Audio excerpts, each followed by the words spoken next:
ওম শান্তি। আজ 21/11/2023 প্রাতঃ মুরলি। বাবা আজ বলেছেন, মিষ্টি বাচ্চারা, সেকেন্ডে মুক্তি আর জীবন মুক্তি প্রাপ্ত করতে মনমনা ভব, মধ্যাজি ভব। বাবাকে যথাযথভাবে জেনে স্মরণ করো এবং সবাইকে বাবার পরিচয় দাও। আজকের প্রশ্ন, কোন নেশার আধারে তোমরা বাবার শো অর্থাৎ বাবাকে প্রত্যক্ষ করাতে পারো? উত্তর, নেশা যেন থাকে যে আমরা এখন ভগবানের সন্তান, তিনি আমাদের পড়াচ্ছেন। সকল মানুষ মাত্রকে আমাদেরই সত্যের পথ বলে দিতে হবে। আমরা এখন সঙ্গম যুগে আছি। আমাদেরই নিজেদের রয়্যাল আচার আচরণের দ্বারা বাবার নাম উজ্জ্বল করতে হবে। বাবা আর শ্রীকৃষ্ণের মহিমা সবাইকে বলতে হবে। আজকের গীত, আগামী দিনের ভাগ্য হলে তোমরা। ওম শান্তি। এই গীত গাওয়া হয় স্বাধীনতা সংগ্রামীদের উদ্দেশ্যে। বাকি দুনিয়ার ভাগ্যের অর্থ কি সে তো ভারতবাসী জানে না। সম্পূর্ণ দুনিয়ার প্রশ্ন, সম্পূর্ণ দুনিয়ার ভাগ্য পরিবর্তনকারী, নরক কি স্বর্গে পরিবর্তনকারী কোনো মানুষ হতে পারে না। এই মহিমা কোনো মানুষের নয়। যদি কৃষ্ণের উদ্দেশ্যে বলা হবে, তাহলে কেউ কৃষ্ণের গ্লানি করতে পারবে না। মানুষ এই কথাও বোঝে না যে চতুর্থীর চন্দ্রমা কৃষ্ণ কিভাবে দেখলেন যে কলঙ্কিত হলেন। বাস্তবে কলঙ্ক কৃষ্ণকেও লাগে না, গীতার ভগবানকেও লাগে না। কলঙ্ক লাগে ব্রহ্মাকে। কৃষ্ণকে কলঙ্ক দেওয়া হয়েছে, তাও নারী অপহরণের।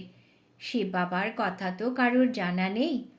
ঈশ্বরের খোঁজে বিভ্রান্ত হয়, কিন্তু ঈশ্বরের গ্লানি তো করা হয় না। নাই ঈশ্বর, নাই কৃষ্ণকে কুকথা বলা হয়। দুজনেরই মহিমা হলো উত্তম। কৃষ্ণের মহিমাও হলো নম্বর 1। লক্ষ্মী নারায়ণের এত মহিমা হয় না, কারণ তারা হলেন বিবাহিত। কৃষ্ণ হলেন কুমার, তাই তার মহিমা বেশি। যদিও লক্ষ্মীনারায়ণের মহিমাও এমনই গায়ন করা হবে, 16 কলা সম্পূর্ণ, সম্পূর্ণ নির্বিকারী। কৃষ্ণকে তো দাপরে দেখানো হয়েছে। তারা ভাবে এমন মহিমা যুগ যুগ ধরে প্রচলিত রয়েছে। এই সব কথাগুলি তোমরা বাচ্চারা জানো। এ তো হলো ঈশ্বরীয় নলেজ। ঈশ্বর রাম রাজ্য স্থাপন করেছেন। রাম রাজ্যকে মানুষ বুঝতে পারে না। বাবা স্বয়ং এসে এই সবের জ্ঞান প্রদান করেন। গীতায় সব কিছু নির্ভর করছে। গীতায় ভুল লিখে দেওয়া হয়েছে। কৌরব ও পাণ্ডবদের যুদ্ধ তো হয়নি, অর্জুনের কথা নেই। এখানে তো বাবা এসে পাঠশালায় পড়াচ্ছেন। পাঠশালা যুদ্ধের ময়দানে হবে না। হ্যাঁ, এই যুদ্ধ হলো মায়া রাবণের সঙ্গে। তাকেই পরাজিত করতে হবে। মায়াকে হারিয়ে জগৎ জিত হতে হবে। কিন্তু এই সব কথা একটুও বুঝতে পারে না। ড্রামাতে এমনটাই নির্দিষ্ট আছে, তাদেরকেই পরে এসে বুঝতে হবে। আর তোমরা বাচ্চারাই বোঝাতে পারো। ভীষ্ম পিতামহ প্রমুখকে হিংসক বাণ ইত্যাদি মারার কোনো ব্যাপারই নেই।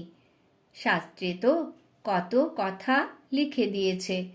তাদের কাছে গিয়ে মাতাদের সময় চেয়ে নেওয়া উচিত।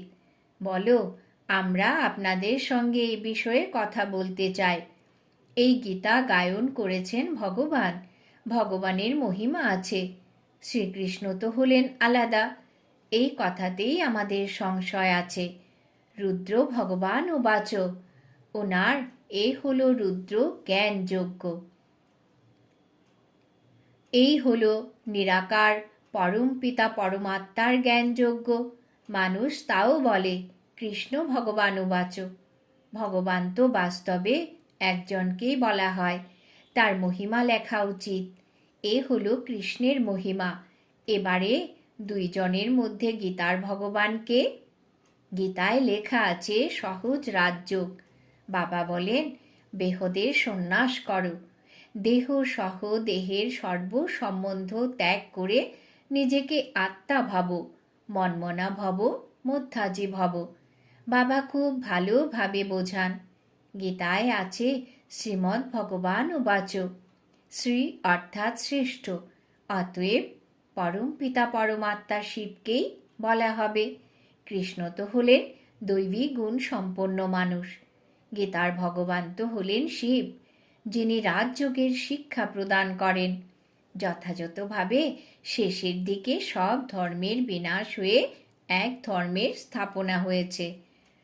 সত্যযুগে একমাত্র আদি সনাতন দেবী দেবতা ধর্ম ছিল। সেই ধর্ম কৃষ্ণের দ্বারা নয়, কিন্তু ভগবান স্থাপন করেছেন। এই হলো ওনারই মহিমা। ওনাকেই তমেব মাতাশ্চ পিতা বলা হয়। কৃষ্ণকে বলা হবে না। তোমাদের সত্য পিতার পরিচয় দিতে হবে। তোমরা বোঝাতে পারো যে ভগবান হলেন লিবারেটর এবং গাইড। উনি সবাইকে ফিরিয়ে নিয়ে যান।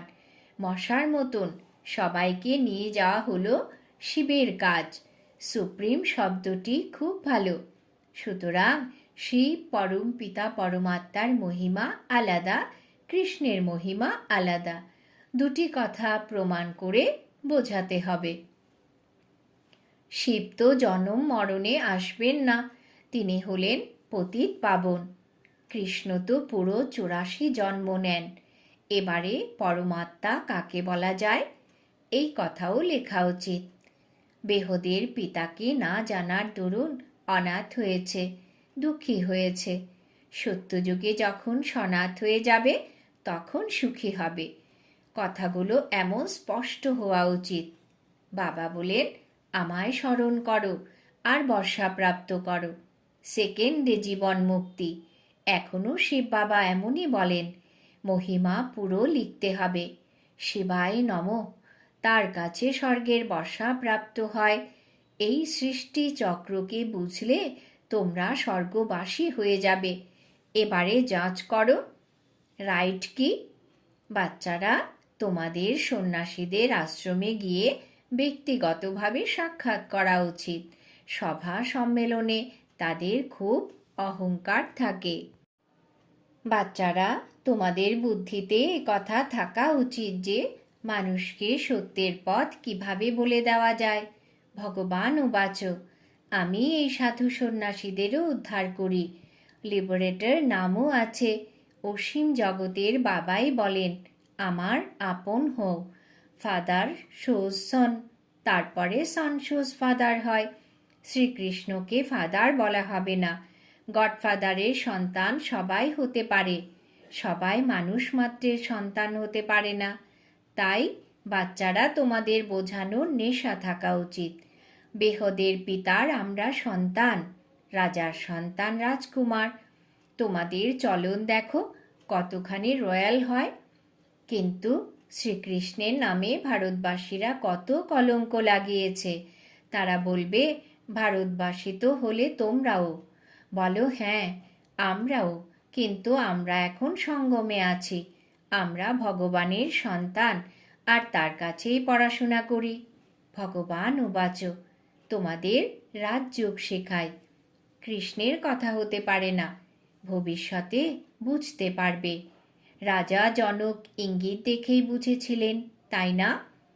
পরমপিতা পরমাত্মাকে স্মরণ করেই ধ্যানমগ্ন হয়েছিলেন। ধ্যানমগ্ন তো অনেকেই হয়। ধ্যান করলে নিরাকারী দুনিয়া ও বৈকুণ্ঠের দর্শন হবে। এ কথা তো জানো যে আমরা নিরাকারী দুনিয়ার নিবাসী। পরমধাম থেকে এখানে এসে পার্ট প্লে করি। বিনাশও সামনে রয়েছে। বিজ্ঞানীরা চাঁদে যাওয়ার প্রস্তুতি নিচ্ছে, বুদ্ধি খাটাচ্ছে। এ হলো সায়েন্সের চূড়ান্ত অহংকার। ফলে নিজেদেরই বিনাশ করে। বাকি মন ইত্যাদিতে কিছু নেই। কথা তো খুব ভালো, শুধু বোঝার জন্য যুক্তি চাই। আমাদের শিক্ষা প্রদান করছেন উঁচু থেকে উঁচু পিতা। তিনি হলেন তোমাদেরও পিতা। তার মহিমা এবং কৃষ্ণের মহিমা দুই আলাদা। এ হলো রুদ্র অবিনাশী জ্ঞান যজ্ঞ। এতেই সব কিছু আহুতি হবে। এই পয়েন্টগুলো খুবই ভালো, কিন্তু তার এখনো হয়তো দেরি আছে। এই পয়েন্টও ভালো। প্রথম হলো আত্মিক যাত্রা, দ্বিতীয় হলো দৈহিক যাত্রা। বাবা বলেন যে আমাকে স্মরণ করো, তাহলে অন্তিম সময়ে যেমন মতি তেমনই গতি হবে, অর্থাৎ মুক্তি পাবে। স্পিরিচুয়াল ফাদার ব্যতীত এই জ্ঞান কেউ শেখাতে পারে না। এমন এমন পয়েন্ট লেখা উচিত। মনমনা ভব, মধ্যাজি ভব। এই হলো মুক্তি, জীবন মুক্তির যাত্রা। যাত্রা তো বাবাই করাবেন, কৃষ্ণ করাতে পারেন না। স্মরণ করার অভ্যেসটাই করতে হবে। যত স্মরণ করবে তত খুশিতে থাকবে, কিন্তু মায়া স্মরণ করতে দেয় না। আচ্ছা, মিষ্টি মিষ্টি হারানিধি বাচ্চাদের প্রতি মাতা পিতা বাপ দাদার স্মরণের স্নেহ সুমন আর সুপ্রভাত। সার্ভিস তো সবাই করে, কিন্তু কেউ উঁচু স্তরের, আবার কেউ নিচু স্তরের সার্ভিস করছে, তাই না? কাউকে বাবার পরিচয় দেওয়া হলো সব থেকে সহজ। আচ্ছা, আত্মাদের পিতা আত্মারূপী বাচ্চাদেরকে জানাচ্ছে নমস্কার। আমরা আত্মারূপী বাচ্চারা আমাদের মাতা পিতা বাপ দাদাকে জানাই স্মরণের স্নেহ সুমন, সুপ্রভাত, নমস্কার। এখন রয়েছে রাত্রি ক্লাস। যেমন পাহাড়ে হাওয়া খেতে রিফ্রেশ হতে যায়, বাড়িতে বা অফিসে বুদ্ধিতে কাজের চিন্তাই থাকে, বাইরে গেলে অফিসের চিন্তা থেকে মুক্ত হয়। এখানেও বাচ্চারা রিফ্রেশ হতে আসে। অর্ধকল্প ভক্তি করতে করতে ক্লান্ত হয়েছে। পুরুষোত্তম সঙ্গম যুগে জ্ঞান প্রাপ্ত হয়। জ্ঞান ও যোগের দ্বারা তোমরা রিফ্রেশ হয়ে যাও। তোমরা জানো এখন পুরানো দুনিয়া বিনাশ হবে, নতুন দুনিয়া স্থাপন হয়। প্রলয় তো হয় না। তারা ভাবে দুনিয়া একেবারে শেষ হয়ে যায়, কিন্তু নয়, চেঞ্জ হয়।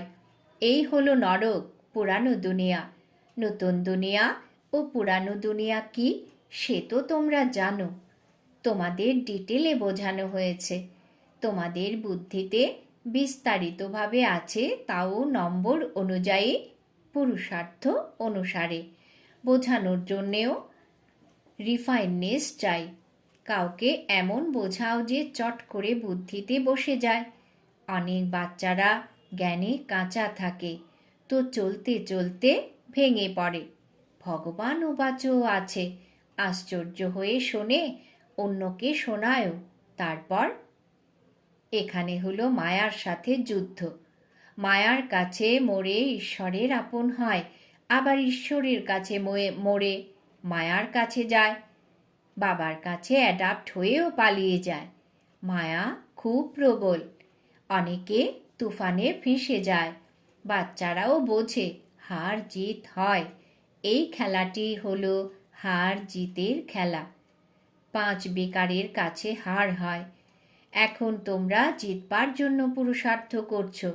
শেষ পর্যন্ত জিত হবে তোমাদেরই। যখন বাবার আপন হয়েছ, তো পাকা হওয়া উচিত। তোমরা দেখো মায়া কত প্রলোভন দেয়। কখনো ধ্যান মগ্ন হলে খেলার সর্বনাশ হয়। বাচ্চারা, তোমাদের বুদ্ধিতে আছে এখন 84 জন্মের চক্র পূর্ণ করা হয়েছে। দেবতা, ক্ষত্রিয়, বৈশ্য, শূদ্র হয়ে এখন শূদ্র থেকে ব্রাহ্মণ হয়েছি। ব্রাহ্মণ হয়ে আবার দেবতায় পরিণত হব। এই কথা ভুলবে না। যদি এই কথাও ভুলে যাও তো চলার পথে পিছিয়ে যাবে। তারপরে দুনিয়ার কথায় বুদ্ধি যাবে। মুরলি ইত্যাদিও স্মরণে থাকবে না। স্মরণের যাত্রাও কঠিন অনুভব হবে। এও এক ওয়ান্ডার। অনেক বাচ্চাদের ব্যাজ লাগাতে লজ্জা হয়। এ হলো দেহ অভিমান, তাই না? গালাগালি তো খেতেই হবে।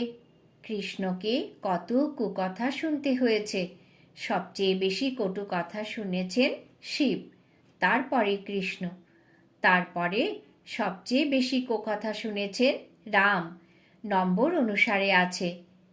ডিফেম করাতে ভারতের কত অপমান হয়েছে। বাচ্চারা, তোমাদের এইসবে ভয় পাওয়া চলবে না। আচ্ছা, মিষ্টি মিষ্টি হারানিধি বাচ্চাদেরকে স্মরণের স্নেহসুমন আর গুড নাইট। ধারণার জন্য মুখ্য সার। 1 নম্বর, বুদ্ধির দ্বারা দেহদের সন্ন্যাস করে আধ্যাত্মিক যাত্রায় তৎপর থাকতে হবে, স্মরণে থাকার অভ্যাস করতে হবে। 2 নম্বর, ফাদার শোজ সন, সন শোজ ফাদার, সবাইকে বাবার সত্য পরিচয় দিতে হবে। সেকেন্ডে জীবন মুক্তির পথ বলতে হবে। বরদান, মনসা আর বাচার মেল বন্ধনের দ্বারা জাদু মন্ত্র করে নবীনত্ব আর বিশেষত্ব সম্পন্ন ভব। মনসা আর বাচার মেল বন্ধনের দ্বারা জাদু মন্ত্র করে নবীনত্ব আর বিশেষত্ব সম্পন্ন ভব। ব্যাখ্যা, মনসা আর বাচা দুয়ের মিলন জাদু মন্ত্রের কাজ করে। এতে সংগঠনের ছোট ছোট বিষয় এমনভাবেই সমাপ্ত হয়ে যাবে, তোমরা মনে করবে এটা তো জাদু হয়ে গেল। মনসা দ্বারা শুভ ভাবনা বা শুভ কামনা দেওয়ার জন্য বিজি থাকলে মনের চঞ্চলতা সমাপ্ত হয়ে যাবে। পুরুষার্থে কখনো হতাশা আসবে না, সংগঠনেও কখনো ঘাবড়ে যাবে না। মনসা বাচার সম্মিলিত সেবার দ্বারা বিহঙ্গ মার্গের সেবার প্রভাব দেখতে পাবে। এখন সেবাতে এমনই নবীনত্ব আর বিশেষত্বে সম্পন্ন হও, তবে 9 লক্ষ প্রজা সহজেই তৈরি হয়ে যাবে। স্লোগান, বুদ্ধি যথার্থ নির্ণয় তখনই দেবে যখন সম্পূর্ণরূপে ভয়েসলেস অর্থাৎ নির্বিকারী হবে। বুদ্ধি যথার্থ নির্ণয় তখনই দেবে যখন সম্পূর্ণরূপে ভয়েসলেস অর্থাৎ নির্বিকারী হবে। আজকের সমান আমি নির্বিকারী আত্মা। মাতেশ্বরীজির মধুর মহাবাক্য। বিষয়, কলিযুগী অসার সংসার থেকে সত্যযুগী সারযুক্ত দুনিয়ায় নিয়ে যাওয়া কার কাজ? মাতেশ্বরীজি বলছেন, এই কলিযুগী সংসারকে অসার সংসার কেন বলা হয়? কারণ এই দুনিয়ায় কোনো সার নেই, অর্থাৎ কোনো জিনিসেই সেই রকম শক্তি নেই, অর্থাৎ সুখ শান্তি পবিত্রতা নেই। যে সৃষ্টিতে এক সময়ে সুখ শান্তি পবিত্রতা ছিল, এখন সেই শক্তি নেই, কারণ এই সৃষ্টিতে 5টি ভূতের প্রবেশ হয়েছে। সেই জন্যই এই সৃষ্টিকে ভয়ের সাগর অথবা কর্মবন্ধনের সাগর বলা হয়। তাই মানুষ দুঃখী হয়ে পরমাত্মাকে আহ্বান করছে, পরমাত্মা আমাদের ভবসাগর পার করো।